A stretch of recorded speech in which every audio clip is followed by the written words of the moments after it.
Welcome to the deep dive. Today, we're bringing you into a largely forgotten World War II operation that took a completely sovereign, neutral nation and, just fundamentally dismantled it. Yeah, dismantled it to serve as a lifeline for the Allied war effort. Exactly. We are unpacking Operation Countenance, which is the 1941 Anglo-Soviet invasion of Iran. And to put you in the headspace of this conflict, I want you to imagine you live in a burning city. Right. There is only one single sturdy bridge out of that inferno, and you have no desire to get involved in the fire. You just want to sit on your bridge, lock your doors, and, maintain absolute neutrality. Which makes sense. Yeah. But the fatal flaw in that strategy is that everyone else in the burning city requires your bridge to survive. Yeah. The combating factions, they might not even want to occupy your bridge under normal circumstances. But they face an existential threat, right? So they absolutely cannot allow their enemies to control it. The strategic value of the bridge entirely supersedes the rights of the person standing on it. Right. Your neutrality basically becomes a luxury that the rest of the world just can't afford. Exactly. And that is the exact geopolitical trap the imperial state of Iran found itself in during the summer of 1941. We've pulled from a stack of incredible sources for this deep dive. We've got historical documents, Wikipedia articles, excerpts from the Holocaust Encyclopedia. Some really fascinating military accounts, too, like Northern Iron. Yeah, and U.S. State Department archives. Our mission here is to uncover how this forced occupation not only kept the Soviet Union from collapsing, but how the mechanics of this invasion essentially engineered the modern Middle East. It really did. Okay, let's unpack this, because to understand the mechanics of what went wrong, we have to look at the map in mid-1941.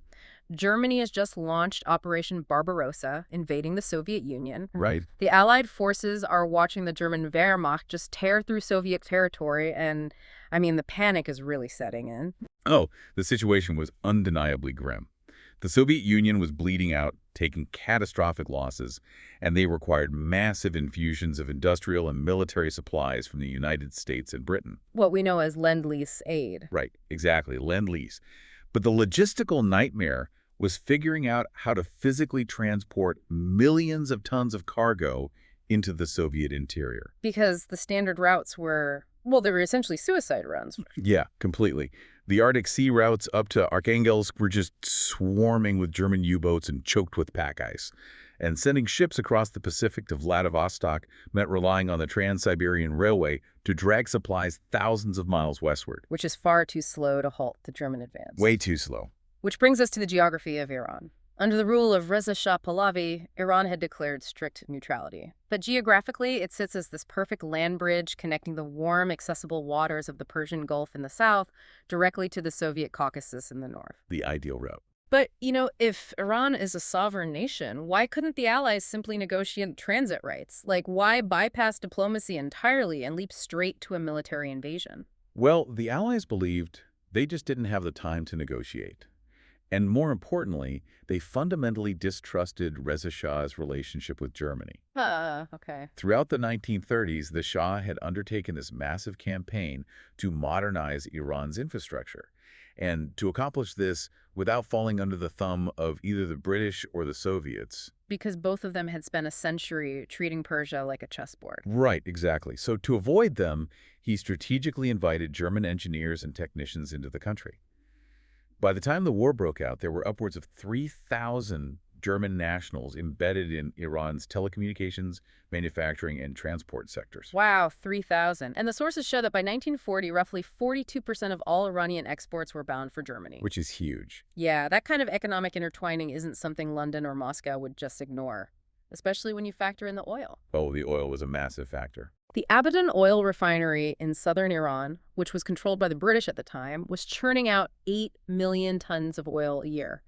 If those embedded German nationals suddenly decided to sabotage that refinery, or if the Wehrmacht pushed far enough south to capture it, the British naval fleet would be paralyzed, essentially dead in the water. Right. The anxiety over the oil was palpable, but the real prize, the mechanism that made Iran the ultimate logistical solution, was the Trans-Iranian Railway. Okay.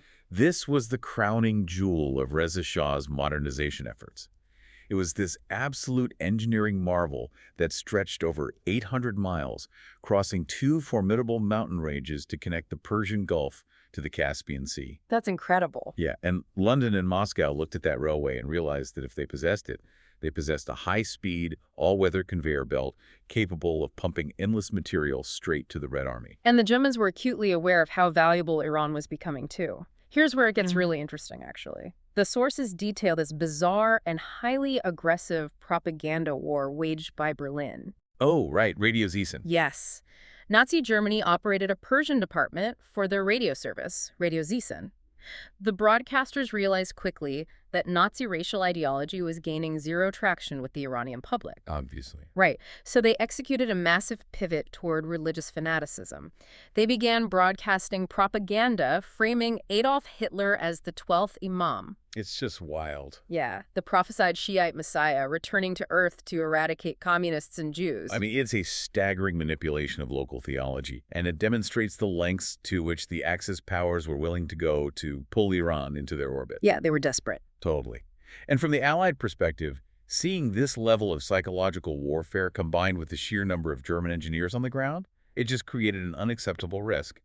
So they presented the Shah with an ultimatum. Expel all German nationals immediately and hand over control of the railway. Exactly. And the Shah, trying to maintain his nation's neutrality, refused the demands. So, because the structural integrity of the Allied war effort relies on that specific railway, they don't bother going back to the negotiating table.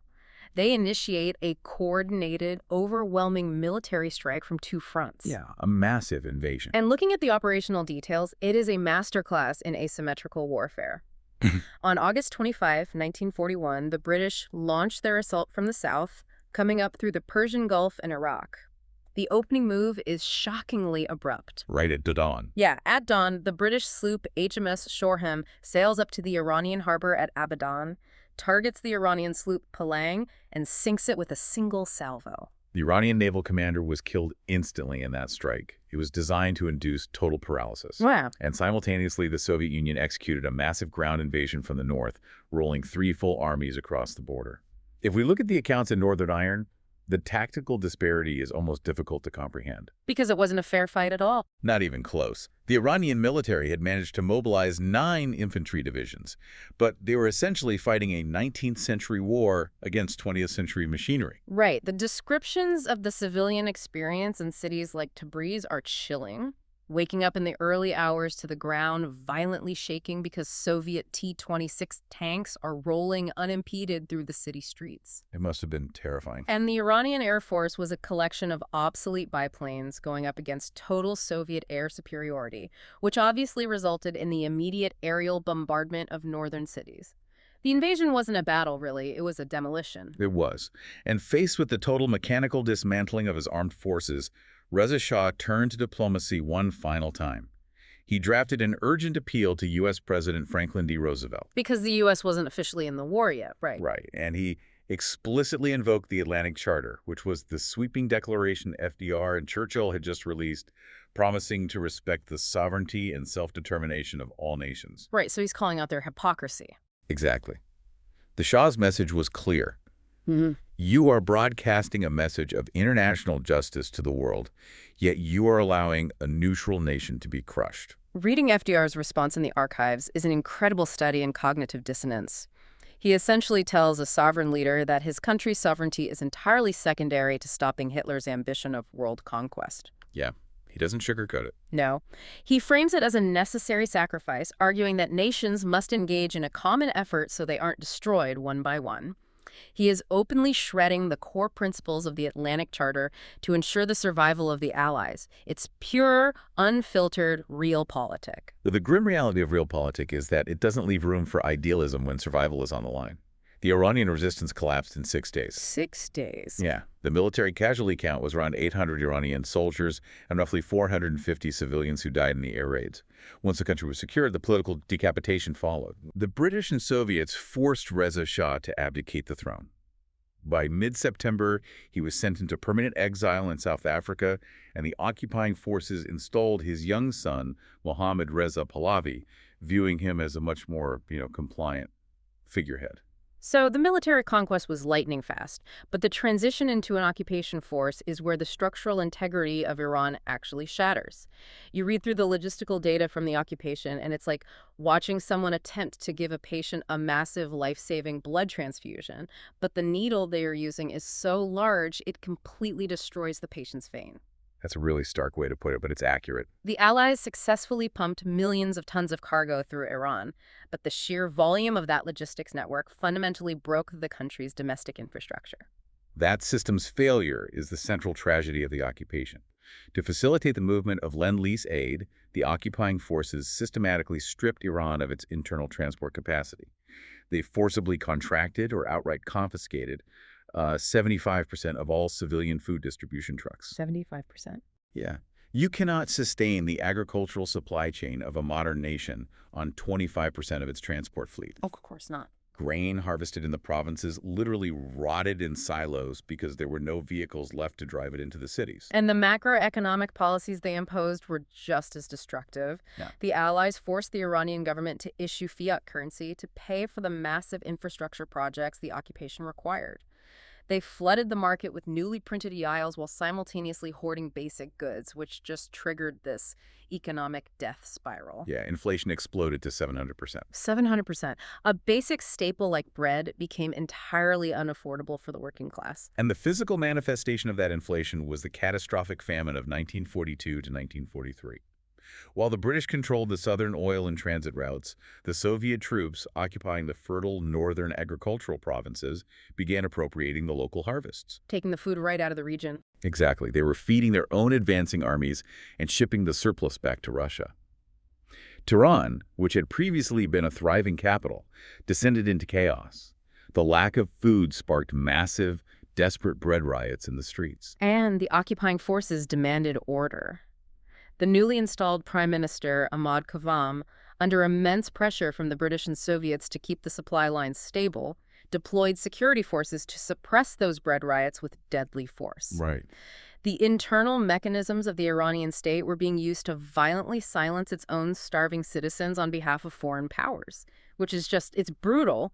And when you look at the death toll of this famine, the sources fracture quite a bit, which is a crucial point of historical analysis. We want to be really impartial here. Right. The historiography of the Iranian famine is highly polarized. A significant portion of Western scholarship has historically focused almost exclusively on the logistical miracle of the Persian corridor, treating this civilian suffering as a tragic but, secondary footnote. Conversely, historians like Dr. M.G. Madge have analyzed U.S. State Department records and diplomatic cables from the era, arriving at a vastly different conclusion. Dr. Madge asserts that the combination of starvation, malnutrition, and subsequent outbreaks of typhus resulted in the deaths of 3 to 4 million Iranians. And if that higher figure is accurate, you are looking at the eradication of nearly a quarter of Iran's population at the time. We are presenting both perspectives here because the precise numbers remain fiercely debated in academic circles, but the documented reality is that the Allied logistics network engineered a localized apocalypse for the Iranian working class. Yeah, it really did.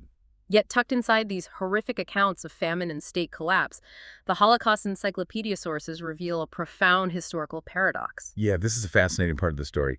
The paradox is that while Iran was actively being stripped of its resources and its people were starving, it simultaneously served as a vital sanctuary for tens of thousands of refugees fleeing the horrors of Eastern Europe. Right, because of the amnesty. Exactly. Yeah. Following the German invasion of the Soviet Union, Moscow granted amnesty to Polish citizens who had previously been deported to the deep Soviet interior. This triggered a massive exodus. Right, roughly 116,000 Polish refugees. A huge number. Yeah, and a significant number of them were Polish Jews. They survived an incredibly grueling journey to cross the border into Iran. And despite the Pahlavi regime being effectively a puppet government struggling with a domestic famine, they facilitated an environment of absolute safety for these refugees. It's remarkable, honestly. It is. The government explicitly communicated to German diplomats that Iranian Jews, and by extension the Jewish refugees entering the country, were considered fully assimilated and protected. These refugees were granted cultural and religious autonomy in a nation that could barely feed itself. If we connect this to the bigger picture, the sheer surrealism of the Iranian occupation really peaks in late 1943. Oh, the Tehran Conference. Yes. Tehran, a city that had spent the last 2 years racked by hyperinflation, typhus, and deadly bread riots, is suddenly transformed into the heavily fortified stage for global diplomacy. This is where the big three, Franklin D. Roosevelt, Winston Churchill, and Joseph Stalin, convene. The optics of this are just wild. So wild. The architects of the Allied war effort fly into the capital of a nation they are actively occupying and starving. They sit around ornate tables, drinking toasts to the future of global freedom, finalizing the invasion of Normandy Operation Overlord, and carving up the post-war map of Europe. All of this high-minded diplomacy is physically resting on the back of the Iranian populace. Completely. And the conference was entirely predicated on the success of the Persian corridor. The metrics of what they achieved through that railway are staggering. Yeah, the numbers are insane. Nearly 8 million long tons of material passed through Iran. We're talking about trainloads of Studebaker trucks, millions of pairs of boots, raw steel, and aviation fuel. By the end of the war, 45% of all U.S. Lend-Lease aid to the Soviet Union had been routed through the Iranian mountains. 45%. And the big three understood the optics of their presence. They knew the debt they owed. During the conference, they drafted the Declaration of the Three Powers regarding Iran. Right. It's a fascinating document because it formally recognizes the severe economic sacrifices the Iranian people made. The Allies promise post-war financial assistance, and crucially, they lay down a hard legal guarantee. A guarantee they would leave. Right. All Allied military forces will withdraw from Iranian territory within 6 months of the war's end. And that document was meant to be the light at the end of the tunnel for Iran. And as the war finally ended and the Axis powers fell, the clock started ticking toward the agreed withdrawal deadline of March 1946. Okay, so the big question. Did they actually pack up and leave? Well, the British, recognizing the shifting global dynamics and wanting to honor the agreement, packed up their forces and vacated the southern oil fields by the deadline. But the Soviet Union, operating under Stalin's post-war geopolitical calculus, looks at that March deadline and simply ignores it. Precisely. Stalin cited these entirely ambiguous threats to Soviet security as justification for keeping the Red Army deeply entrenched in Iran's northern provinces. Convenient. Very. But it wasn't a passive occupation. Moscow began actively funneling weapons, logistical support, and political advisors to two distinct separatist movements. The People's Republic of Azerbaijan and the Kurdish People's Republic. Right. The strategy was glaringly obvious. They were attempting to orchestrate the fragmentation of Iran, carving off the northern territories to create permanent Soviet satellite states. Which means Iran didn't just survive World War II, they were immediately thrust into the opening skirmish of the Cold War. The 1946 crisis was a massive escalation. It pushed the Iranian government to take an unprecedented step. They bypassed back-channel negotiations and filed a formal complaint with the international community. Yeah, it was historic. In fact, it was the very first resolution ever brought before the newly established United Nations Security Council. It was the ultimate stress test for the UN. Could this new international body force a superpower to honor its treaties? Right. The diplomatic pressure from the West, particularly the United States, was immense. But the crisis was ultimately resolved through a highly calculated piece of statecraft by the Iranian prime minister. Okay, this part is brilliant. It really is. He negotiated directly with Moscow, promising them vastly lucrative petroleum concessions in northern Iran. But on the strict condition that the Red Army withdraws first, so the Iranian parliament could, legally ratify the deal. I love the mechanics of this maneuver. The Soviets take the bait. In May 1946, the Red Army finally rolls back across the border. Without Soviet military backing, the separatist republics in the north immediately collapse, and Iran restores its territorial integrity. And then the trap springs. Yes. The moment the Soviet leverage is gone, the Iranian parliament convenes and promptly votes to reject the oil concessions entirely.